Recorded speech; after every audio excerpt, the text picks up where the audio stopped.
Welcome to the Startup Grind. I thought what I would do for the first half hour is just talk about some things from my research that I haven't written a lot about before, with the hope that that would be useful. And then I think you're going to interview me and skewer me, which will be fun. The reason why I'm looking like this is if I didn't have a shirt and tie, I just wouldn't be Harvard. And so yeah, that's who I am. This is a model of how bodies of understanding emerge that are quite that you see this pattern over and over in industry after industry. And let me describe it in the context of the organic chemical industry. So 80 years ago, if you needed to have a new molecule, there were only 50 or so people in the whole world who could synthesize these molecules, and DuPont employed almost all of them. And these people were deeply experienced. They were the best in the world. And when they needed to develop a new molecule, they would just reach deep and pull out all of the intuition and education they could and try to synthesize something. And then they'd go down they'd mix up a few atoms in a beaker and spin it into a fiber, take it down, knock on a colleague's door and say, "What do you think I just invented?" And the colleague would say, "I have no idea what you invented, but bring it in, let's heat it up for 10 more minutes and see what happens." And the molecules, the miracle molecules that we call today nylon, polyester, acetate, Kevlar, and so on, emerged from DuPont's labs through what was essentially a trial and error problem-solving process. And only the best in the world could play in that game. But as these artists practiced their craft over the subsequent few decades, patterns began to emerge. And when organic chemistry moved from a trial and error realm into a pattern recognition realm, it allowed people to start to teach other people how to build these molecules. And there was no handbook yet or toolkit, but there were patterns. And you were able to tell your students, if you do this, there's a higher probability that that's going to happen than this is going to happen. And so you didn't have to be the smartest in the world to play in this game. So a lot more people started to study organic chemistry, and a lot more companies got into the fibers business. And then, more recently, theories began to be well understood and applied, like quantum theory and rate theory. And as these theories, which are statements of causality, emerged in the industry, you could predict in advance, if I do this, this will be the result. And when that understanding of cause and effect emerged, then you could build models that would allow you to know in advance whether or not a particular molecule could be built, and if you built it, what its properties would be. And so today, if you need a new molecule, really all you have to have is a BS in Chem E from a state school and a great piece of software, and you can build better molecules faster and at lower cost than could the world's best scientists a couple of generations ago. But the progress of knowledge from trial and error problem-solving process into a pattern recognition realm, and now ultimately into a rules-based realm, has been a blessing to mankind. So before you go to bed at night, Just stand in the room that you're sleeping in and turn around 360 degrees.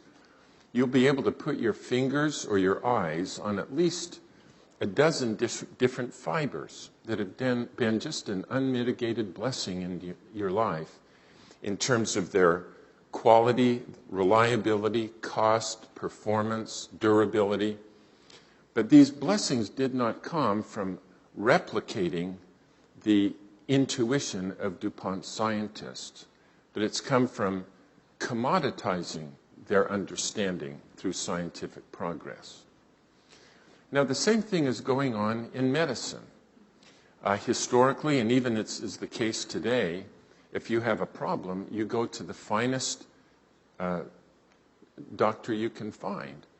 And they'll just reach in and pull out the deepest experience and intuition and education and have to treat every patient as if they're different. And we really historically have been in medicine's equivalent of intuitive medicine. But as these people have practiced their craft, patterns have emerged. And you might call that empirical medicine or best practices medicine, where you can see patterns in things. And we're not yet to a point where it's rules-based in many diseases. But the more we can move from trial and error intuition medicine into best practices medicine to ultimately to precision or rules-based medicine, we will have higher quality at lower cost. Now, I think venture capital historically has been very much in the realm of intuitive medicine, in that there has been a deep belief that you just can't predict in advance what's going to work and what isn't going to work and why.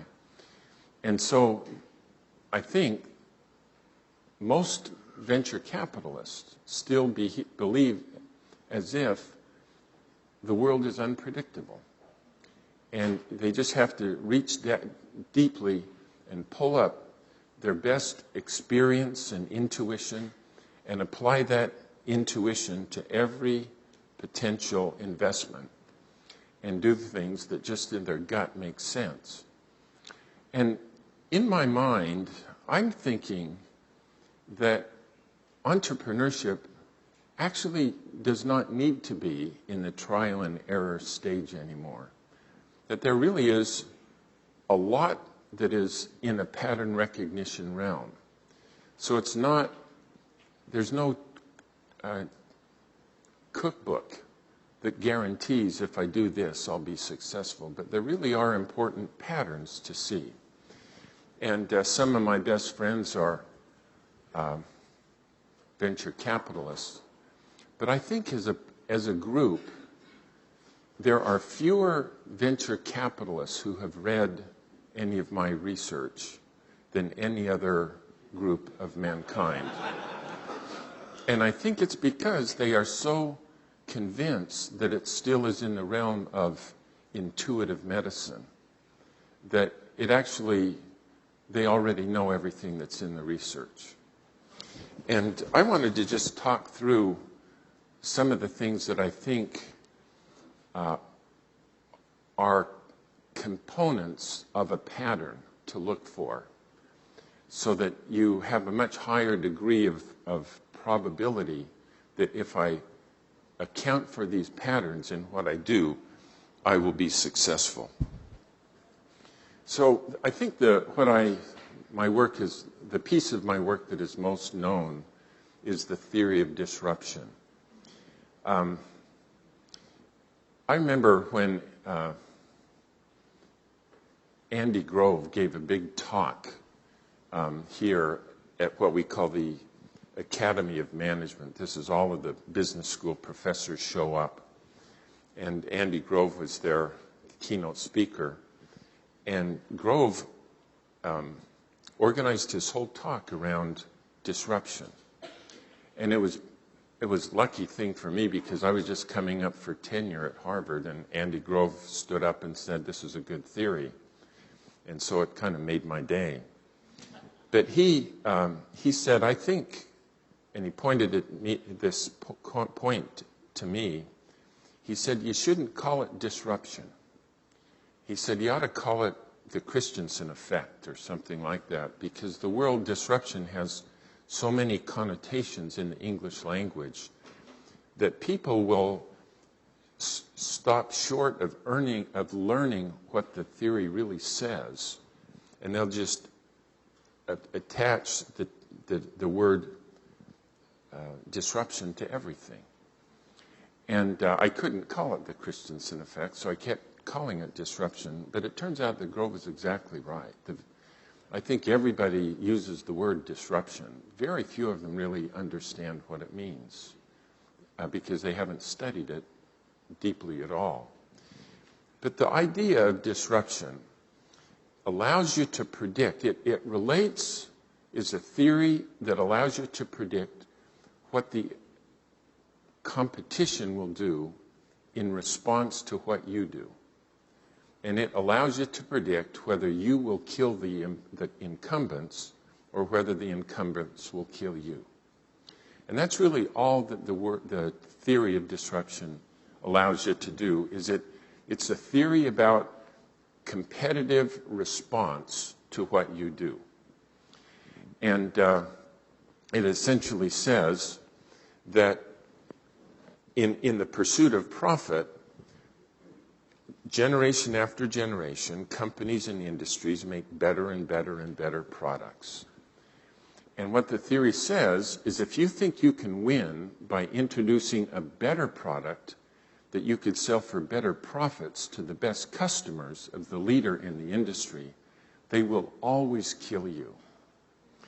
But if you come in at the bottom of a market and introduce products that actually aren't as good as what the leaders are making, and then keep moving up from the bottom, in the pursuit of profit, it creates a situation where the leading industry will flee up market rather than fight you. And therefore, if you want to be sure that you kill the competitor rather than competitors kill you, you should always go to the bottom of the market as like you're a young boy, and you can kill the giant because the giant is motivated to flee rather than fight. And if you go back into the successful companies in the valley, literally every one went to the bottom of the market and went up. And so that's what the theory is and isn't. It's just a theory to predict what the competitors will do in response to what you do. And that's actually quite important if you want to succeed. And therefore, a pattern to look for is it truly disruptive? Now, the second element or pattern that has emerged from our research relates to, so if I've got disruption right, which means I don't need to worry about the competitors coming after us, what customers should I focus on? And there really is another theory about this that's quite important that a lot of people just don't acknowledge. And this applies generally when science is at work. And the answer of this is that if this is a manifestation of new technology, you should never go after an established market. But instead, you need to compete against non-consumption. And let me give you a story from the history of electronics. When the transistor emerged to disrupt the vacuum tube industry. And this began in the late 40s. And all the way up through the early 1970s, almost all consumer electronics products were made with vacuum tube technology. And vacuum tubes were the size of a child's fist. In a television, there were about 20 to 25 vacuum tubes, and they were complicated and expensive, and so that a television was about like this, cost in today's dollars about $4,000. And so really only the rich and the people who have big apartments or larger homes could have a television and use it. They sucked a lot of power and emanated a lot of heat. The transistor, when it emerged, was a disruptive technology in that it couldn't be used in products that existed because the transistor couldn't handle the power required to make a radio or a television with it. So every one of the companies that made vacuum tubes, these are the industry's giants like RCA and General Electric and Zenith and Westinghouse. They took a license for the technology from Bell Labs, but then they carried the license into their own labs and they framed it as a technological problem.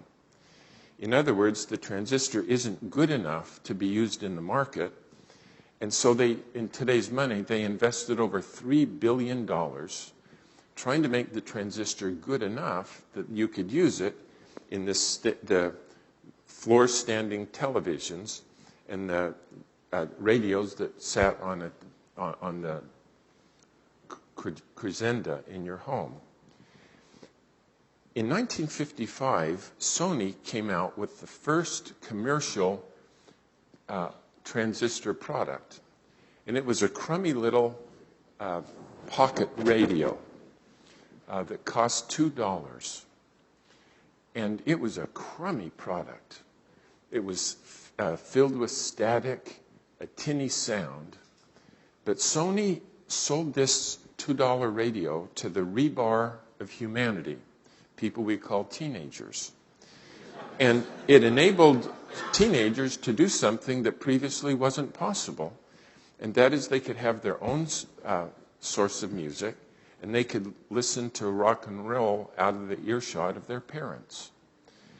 And they were, because this was infinitely better than nothing, the customers were delighted with that product. My brother and I emptied our bank accounts, came up with $2, bought one of these things. I was raised in Salt Lake. And I remember we had to face west to the Great Salt Lake in order to get reception. But we were thrilled because it was infinitely better than nothing. And our mother, who had a lovely RCA radio, she measured quality by the sound. And we didn't care about the sound. What mattered to us is personal convenience and the ability to take radio wherever we wanted. And then in 1959, Sony introduced the world's first portable television. And again, it was a very limited product. But at $99, it was so much cheaper than anything else that a whole new population of people now had access to television. And because it was infinitely better than nothing, their customers were delighted.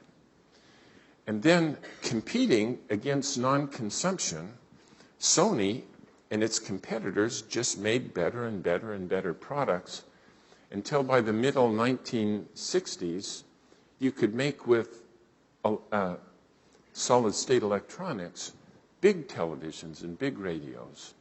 And over the next 5 years, you just heard this as the customers were sucked out of the vacuum tube world into the solid-state world. And every one of the vacuum tube companies evaporated. But they did it because the established companies tried to make the product good enough that it could be used in the existing market. And in order to make that work, solid-state electronics had to be better than vacuum tube technology. And through the 1950s, 60s, and early 70s, that was a very onerous barrier that they had to overcome. And Sony, by competing against non-consumption, all they had to do was make a product that is better than nothing. And so when you have a new product, it's actually really important that the kind of customers you target are people whose other option is nothing at all. And that way they'll be thrilled with a limited product. And you think about what's happened in electronic vehicles, battery-powered vehicles today. And there's a company out here called Tesla. Who knows whether they'll be successful or not. But what the theory says is, holy cow, for us to win, that means it has to be competitive on the California freeways. And we're competing against the best cars in the world. And it's very demanding. And so they come up with cars that, in fact, do compete reasonably well, and they cost $100,000, and God bless them. But if you really want to make a big market instead of a niche market, the kind of question that you want to ask for electric vehicles is, geez, I wonder if there is a market out there, customers, who would just love to have a product that won't go very far or go very fast. You ask the question, and the answer is obvious, and that is the parents of teenagers in suburbia. The parents of teenagers would love to have a car that won't go very far or go very fast. And they will just cruise around the neighborhood. They can drive it to school, see their friends, come home, pull it in overnight. And because they're competing against non-consumption, a new class of humanity have access to cars. And then in that context, it'll get better and better and better. Or electronic, solar electricity. Where is the best market for solar electricity?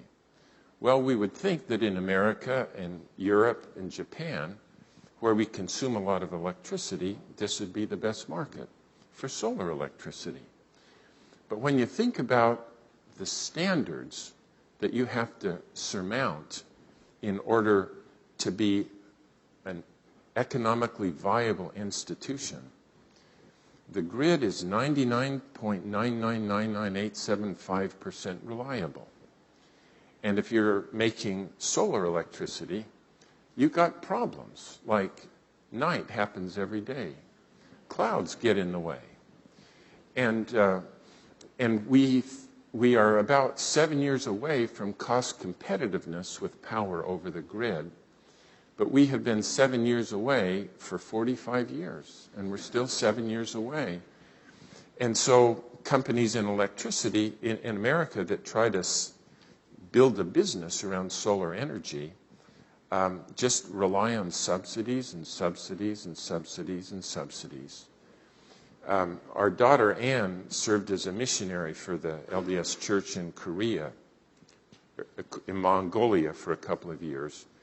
And when she was done, she invited us to come over to give us a tour of Mongolia. And while we were in the capital of Ulaanbaatar, she took us to this massive open-air bazaar.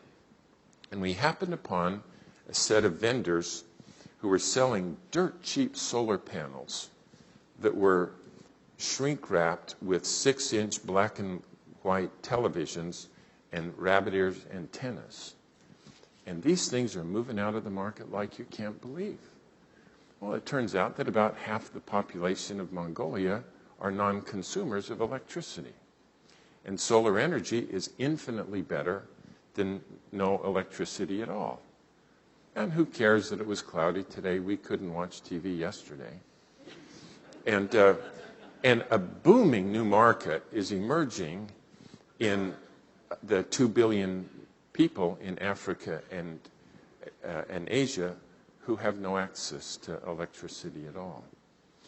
And so the theory would tell you that if you have a new technology, such as solar electricity or electronic vehicles, if you try to sell this into established markets, the competition is very stiff. Instead, if you compete against non-consumption, develop products that are infinitely better than nothing, and use that as your launching pad, the probability that you'll succeed is much higher.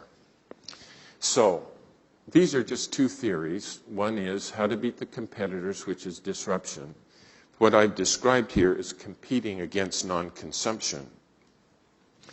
The third one is, now, how can I be sure, so Clay, I got it right, compete against non-consumption, disrupt them, but how do I know whether the customer is actually going to buy my product or not?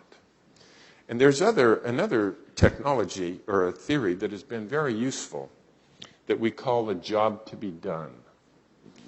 And let me describe what we mean by a job to be done.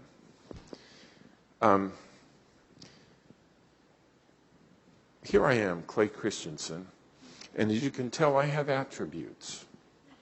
I turned 60, unfortunately. I'm 6'8", unfortunately. We just sent our youngest daughter back to college, unfortunately. You know, I have all of these characteristics and attributes, but these characteristics have not yet caused me to buy the New York Times this morning. There might be a correlation between my characteristics and the propensity to buy the New York Times, but my characteristics don't cause me to buy it. And what causes us to buy a product or a service is, you know, darn it, stuff happens to us every day. Jobs arise in our lives that we need to get done. And when we have a job to do, we then try to find something that we could buy or hire and pull it in our lives to get the job done. And what's important about this is so much of marketing that was taught to you and me is correlative in character. And they can say that there's a X% probability that customers would prefer this rather than that. But understanding the cause of purchase really improves the probability of success to a much higher level. Let me just try to give you a silly example of this. Some of you might have heard this on a video or something. But one of the big fast food restaurant chains was trying to figure out how to sell more of their milkshakes. And these guys were very sophisticated marketing people. And so they actually had a profile of the quintessential milkshake customer. And people who fit that profile, they'd pull into conference rooms, and they'd ask them, how could we improve the milkshake so you buy more of them? And these are very sophisticated consumers, and so they give very sophisticated answers about how they can improve it. And then the company would improve it on those dimensions, and it had no impact on sales or profits whatsoever. So a couple of colleagues and I decided we need to understand what causes people to buy milkshakes. In other words, is there a job out there needing to be done, which when people have the job to do, it caused them to hire a milkshake.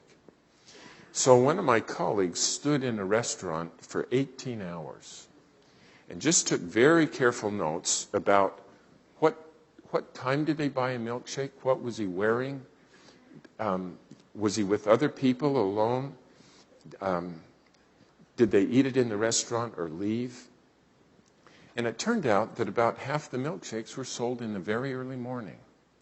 It was the only thing they bought. They were always alone, and they always got in the car and drove off with it. So the next day, to figure out what was the job they were trying to do, they positioned themselves outside the restaurant and confronted these people as they emerged with this milkshake in their hand. And in language that they could understand, essentially would ask, I got a big problem with what you're doing. What job were you trying to do that caused you to come here at 6:30 to hire a milkshake? And as they would struggle to answer the question, to try to help them, they'd say, well, think about the last time you were in the same situation, needing to get the same job done, but you didn't come here to hire a milkshake. What did you hire? And it turned out they all had the same job to do. And that is, they had a long and boring drive to work. And they just needed something to do while they were driving to keep awake. One hand had to be on the wheel, but, gee, somebody gave me another hand and there isn't anything in it. And I'm not hungry yet, but I know I'll be hungry by 10 o'clock, so I need something that will just thunk down in my stomach and sit there. Geez, what do I hire when I have this job to do? And one guy said, yeah, I hired a banana last Friday to do the job, but take my word for it, never hire bananas. They're always gone in 2.5 minutes. And another one said, don't tell my wife, but I hired donuts to do the job a couple times a week, but gee, they make my fingers gooey. They crumb all over my clothes. Yeah, I do bagels occasionally, but they're so dry and tasteless. I have to steer the car with my knees while they put the cream cheese on. And then if the phone rings, I'm in real trouble, you know. Another said, I hired a Snickers to do the job, but I felt so guilty. I've never hired Snickers again. But let me tell you, when I come here and hire this milkshake, it's so viscous. It takes me 25 minutes to suck it up that thin little straw. Who knows what the ingredients are? I don't care. I just know that I'm full all morning. And actually, if I run into trouble, I can turn it sideways and it doesn't fall out. And it turns out that the milkshake does the job better than any of the competitors. And the competitors are not Burger King milkshakes, but it's bananas, donuts, bagels, Snickers bars, boredom, coffee, and other things. And the important thing from this is that we had thought that the customer is the wrong is what we need to understand. And now we realize that the customer is the wrong unit of analysis, because the fact that it's a person doesn't cause them to buy anything.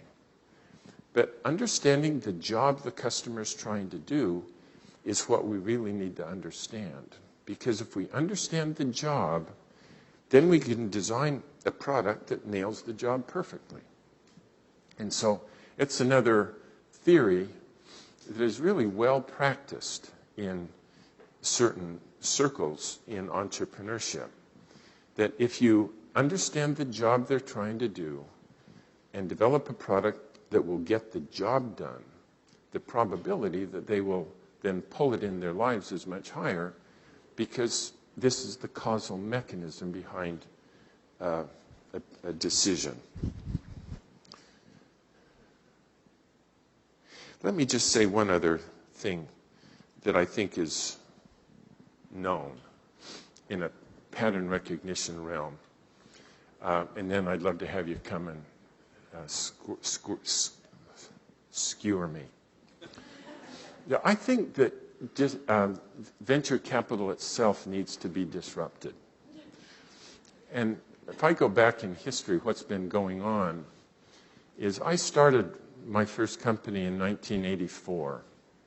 And that was the very year that Mitt Romney and his friends created Bain Capital. About a year later, Mitt Romney called me up out of the blue. And he said, Clay, you may have heard we started a venture capital firm called Bain Capital.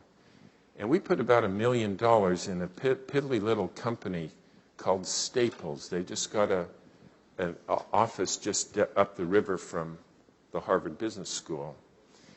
Do you guys buy furniture or stationery for your company, Clay? And I said, we got about 40 people, and there's a distributor in Lowell, Massachusetts that and he said, would you mind, just as a friend, don't buy it from them anymore, but just go to Staples and buy it?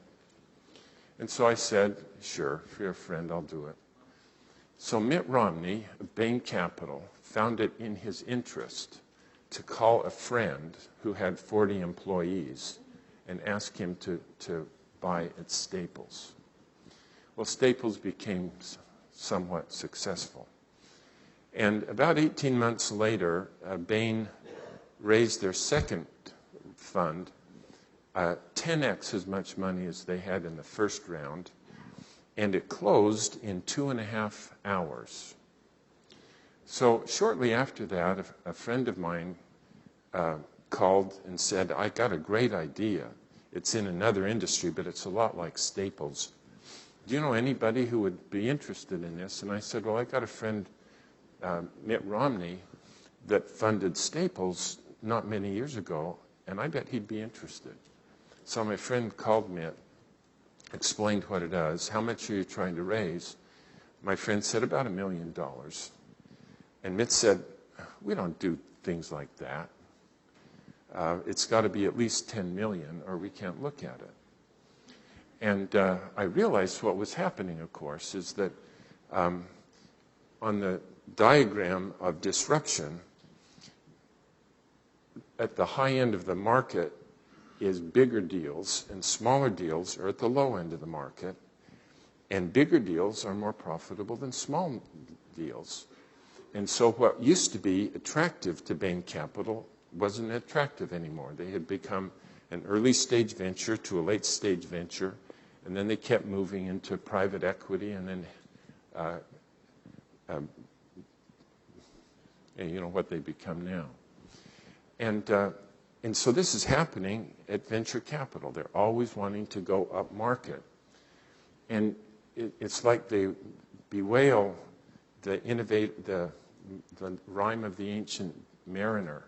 There's water, water everywhere, and not enough, and not a drop to drink. Because the people at the end of private equity complain that they have so much capital and so few deals. And entrepreneurs trying to raise money at the low end, they can't get funding because of this mismatch that's going on. And I think that there's well, maybe I've talked on too long. Do you want to come up here? And if you want to ask me about how you guys are going to get disrupted, I'll bring it up then.